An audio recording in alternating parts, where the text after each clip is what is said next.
2015 में German wings की flight 9525 पहाड़ों में क्रैश कर गई। इस हादसे में 150 लोग मारे गए और बाद में पता ये लगा कि पायलट ने जान के जहाज़ को क्रैश किया। जो इस फ़्लाइट का पायलट था, वो एक्सट्रीम डिप्रेशन का शिकार था। अहमदाबाद से लंदन जाने वाली फ़्लाइट टेक ऑफ के कुछ सेकंड के बाद ही क्रैश कर गई। 240 लोगों में से सिर्फ एक शख्स बचा और बाकी सब मारे गए। सवाल ये है कि अगर कैप्टन ने फ्यूल सप्लाई बंद की तो क्या वो मेंटली फिट था?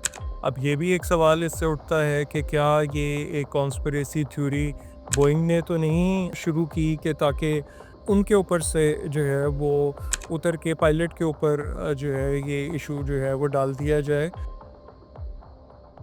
2015 में जर्मन विंग्स की फ़्लाइट 9525 पहाड़ों में क्रैश कर गई।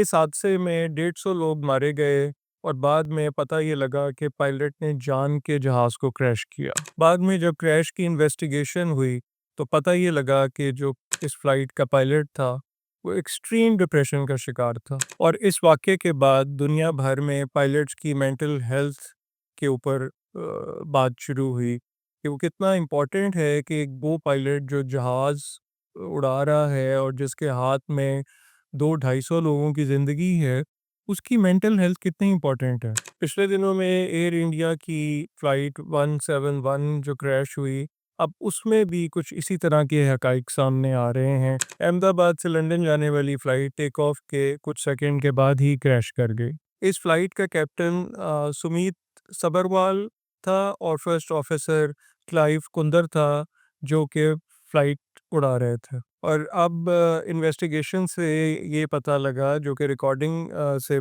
से मिला, कि जो फर्स्ट ऑफिसर है, जो को पायलट है, उसने पायलट से पूछा कि सर आपने फ्यूल स्विचेस क्यों बंद किए हैं? इंजन फ्यूल ना मिलने की वजह से बंद हो गए, जिसकी वजह से फ़्लाइट क्रैश कर गई और 240 लोगों में से सिर्फ एक शख्स बचा और बाकी सब मारे गए। सवाल ये है कि अगर कैप्टन ने फ्यूल सप्लाई बंद की तो क्या वो मेंटली फिट था? मतलब है अभी जो और बहुत सारी बातें चल रही हैं जिसमें ये है कि वो कुछ अर्सा पहले जो कैप्टन है उसकी वालदा का इंतकाल हुआ, वो डिप्रेशन का शिकार था। अब इससे 2-3 सवालात जन्म लेते हैं। एक तो ये है कि जो ओवरऑल मेंटल हेल्थ जो एक बहुत बड़ा चैलेंज है, आया हमारे जो कॉरपोरेट इदारे हैं और जो एयरलाइंस हैं, वो इसको कितनी इम्पोर्टेंस दे रही हैं? और ख़ास तौर पे ऐसी पोजीशंस जैसे कि एक पायलट है जिसने जहाज़ उड़ाना है, उसकी मेंटल हेल्थ क्योंकि इतनी इम्पोर्टेंट है कि उसके हाथ में पूरी फ़्लाइट के जो लोग हैं उनकी जान है और अगर वो किसी अपनी सुसाइड को प्लान करता है तो वो अपने साथ और बहुत सारे लोगों को भी हलाक कर देता है। तो मेंटल हेल्थ की इम्पोर्टेंस और कॉरपोरेट सेक्टर में उसकी इम्पोर्टेंस।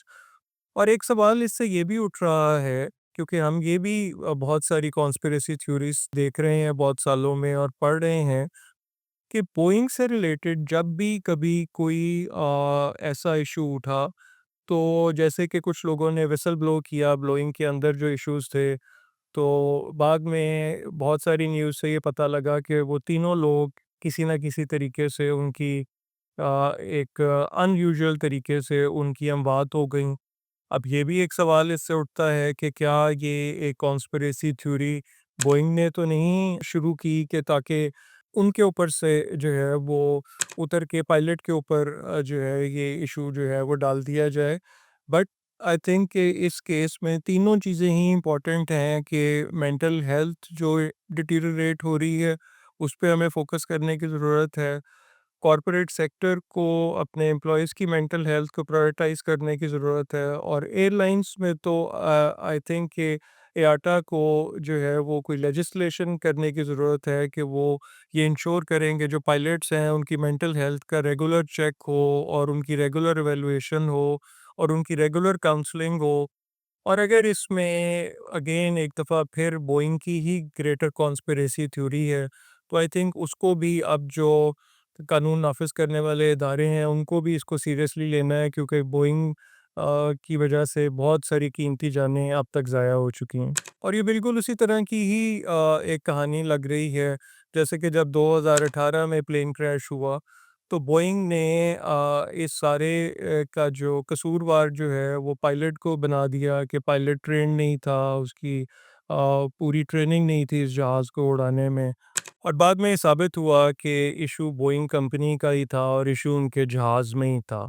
आई थिंक कि जो इदारे जो कि एयर ट्रैवल को मॉनिटर करते हैं, चाहे वो इंटरनेशनल लेवल पे हैं, चाहे वो नेशनल लेवल पे हैं, उनको ये इंश्योर करना है कि वो पायलट से रिलेटेड भी जो ये इशू सामने आ रहे हैं, उनके ऊपर भी अपनी एसओपीज़ को और अपने जो सिस्टम्स हैं, उनको बेहतर करें और जो एयरक्राफ्ट्स हैं, उनके हवाले से भी जो टेक्निकल इश्यूज़ हैं, उनका जो चेक है, उसको और स्ट्रॉन्ग बनाएँ।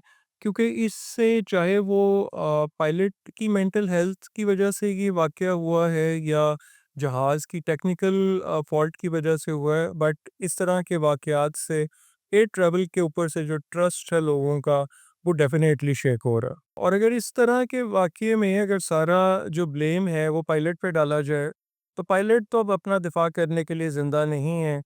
तो या तो फिर एयरलाइन जो है वो आंसरेबल है इसके बारे में और या फिर ये है कि बोइंग कंपनी इसके लिए आंसरेबल।